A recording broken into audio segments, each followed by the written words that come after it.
So what brings you here? You come for deliberate creating. You come to take thought beyond that which it has been before. You are enjoying the evolution of your own desire. You are realizing that your desire will never stop where it is, that it will continue to expand. You are enjoying the expansion of your desire. Yes? We want that. We want you to enjoy the fresh feeling of a new desire. Do you ever have a desire that you have wanted for so long and it has not come about, and so that desire is irritating? You wish you didn't want it, but you do. And there's that feeling of discord between the desire and your awareness of where you are in relationship to the desire. Well, that is your creative playground. In other words, that feeling of discord is the work that you are about. That feeling of discord is the discord that you are in the process of soothing. In other words, soothing that discomfort is what releasing resistance is. And releasing resistance is the only thing that is necessary for you to stand in a place of utter allowing. So there is the art of allowing, or the default of resisting. In other words, we don't think that any of you offer resistance on purpose. We don't hear any of you get up in the morning and say, today, I think I'm going to focus upon as many things as I can that make me feel bad, just for the purpose of setting up a vibrational frequency within my vibrational countenance that makes sure that I don't let in what I'm asking for. We never hear you say that, but you do it every day. And you don't do it on purpose. You do it because you don't realize the importance of being negative emotion free.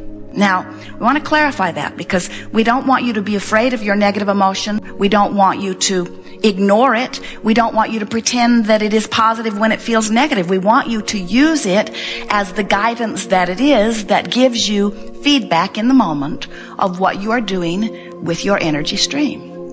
So the energy stream is flowing to you and through you. You are summoning it by virtue of your desire. So how did you get to a place of desiring? Well, you couldn't help that. You stand in this contrasting experience where the variety helps you to conclude preference. And as the preference is born within you, that preference summons the energy. So you can't stop that. You're going to summon energy. You are energy summoners. You are focusers of energy. The fact that you're here and alive and aware, even if you're not aware, here and alive, even if you're not alive. In other words, here you are, and you cannot stop perceiving. You're perceiving on so many levels. Even cellularly, you are perceiving. So at many levels of your being, you are summoning this source energy. So that part of the energy stream is happening with or without your conscious awareness of it. Now, the other part of the energy stream, the other part of the way the stream feels to you that we want you to pay really close attention to is, how do I feel when I'm thinking this thought? Because that means everything. If you feel reasonably good, then you have reasonably little resistance. So we want you to think in terms of allowing or resisting. And the better you feel, the more you are allowing. The worse you feel, the more you are resisting. So the art of allowing is really about not resisting. You sort of get that? The art of allowing is about reaching for the relief of letting go of resistance. And when you let go of even the slightest bit of resistance, you feel a little better. You feel a little relief. We've noticed that you can be in the depths of despair or depression.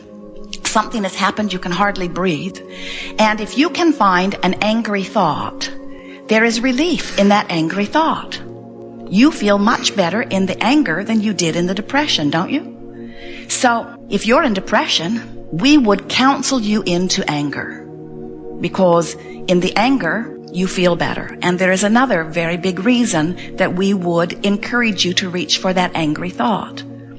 You can reach for an angry thought and find it from depression, where when we say follow your bliss, you can't even get a whiff of bliss from depression. So as you begin to pay attention to the way you feel, and you let the mantra that you are offering every day, all day be, I'm going to reach for the best feeling thought I have access to.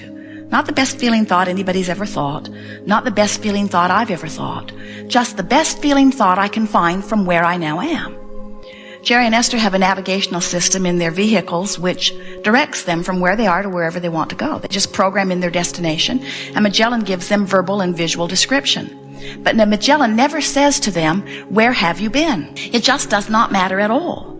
And yet, so often, you feel compelled, as you're standing in a place that is not where you want to be, to spend quite a bit of time talking about where you've been on your way to this place that you do not want to be. Nothing has any relevancy other than where you are and its relationship to where you want to be. And that's where your guidance system comes in. That's how you're wired. That's what this visceral feeling that you call emotion is all about. It's your indicator that is about your connection to source energy that lets you know in every moment your relationship between where you right now are on the subject that's active within you and where you want to be.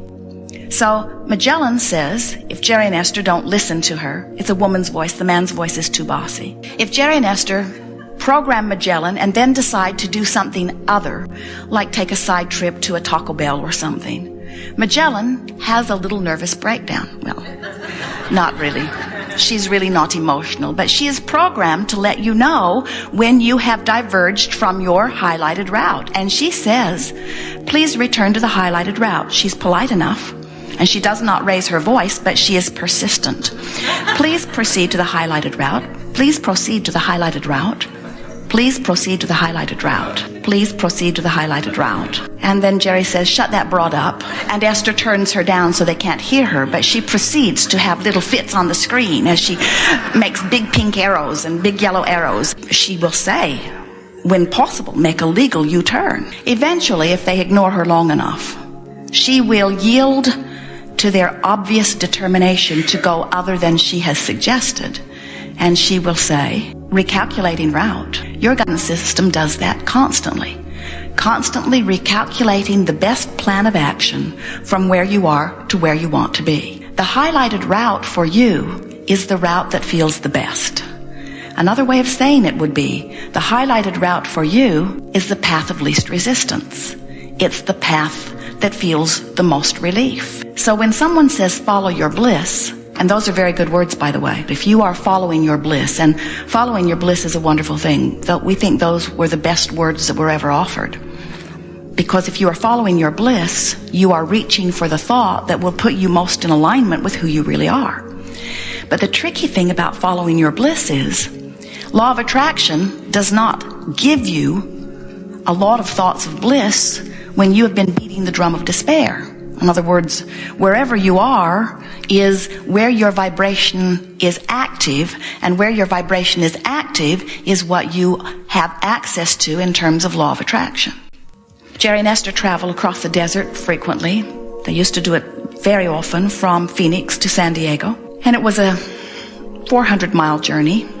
They always enjoyed it. They really liked coming to San Diego, especially in the summertime. And so as they would strike out across the desert, they were never confused about the journey that they were upon. It was easy to understand. 400 miles, head west, keep moving, we'll get there. A quantifiable journey. They never once made it halfway to Yuma and got so discouraged that they weren't in San Diego that they got all disoriented and turned around and went back to Phoenix. In other words, they never lost where they were in the journey. And yet, we see so many of you on your way from sickness to wellness get lost out there in the desert and turn around and go back to sickness. We see so many of you on your way from not enough money to plenty of money, get discouraged out there in Yuma and turn around and head back to not enough money. Because the journey doesn't seem to be understandable to you. You don't seem to know when you're headed in the right direction. And the reason for that is 99% of the vibrational work has been done before you begin seeing any evidence. So you're doing the work, you're headed in the right direction, things are getting ready to pop for you, but then you take score too soon and you say, where's my stuff? Where's my lover? Where's my improved bodily condition?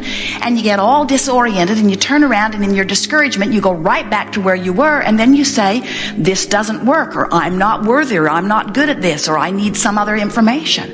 And we say, you're not listening to your guidance system. Your guidance system, your emotional guidance system, will make every journey understandable. And we can put it to you in very simple terms.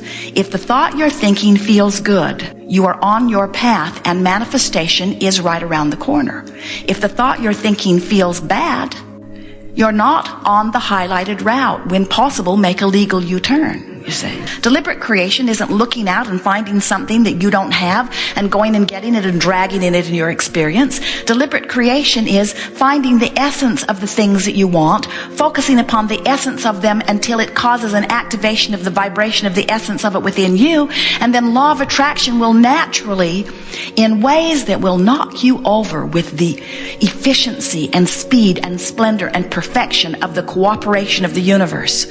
When you find vibrational alignment with something that you desire, the universe will bring it to you and bring it to you and bring it to you and bring it to you and bring it to you. When you find vibrational alignment with something that you do not want, the universe will bring it to you and bring it to you and bring it to you and bring it to you and bring it to you. So the good news is, in fact, it's all good news, that whatever you're offering vibrationally, it's what's coming to you.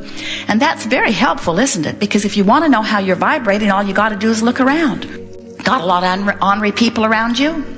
You might check your own ornery button. Got a lot of paranoid people hanging around you? You might check your paranoid button. In other words, nothing is evidenced in your experience in great proportion or even slight proportion unless there is a vibrational equivalent within you. Law of attraction says that which is likened to itself is drawn. So you can figure out your vibrational frequency post-manifestation. In other words, pay attention to what's coming to you.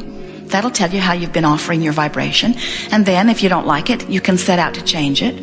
Or you can pay attention to the way you feel pre-manifestation and get a sense of what is coming to you.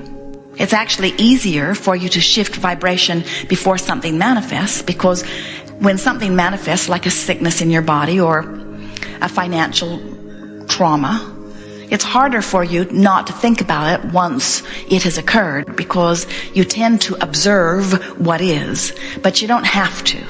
And that's the thing that we're really wanting to say to you. Your guidance system is saying to you, your highlighted route is the route that feels the best to you.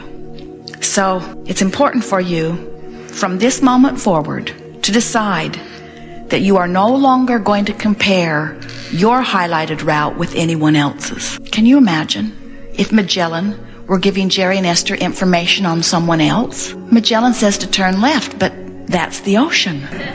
You have to not give a rip what anybody else thinks.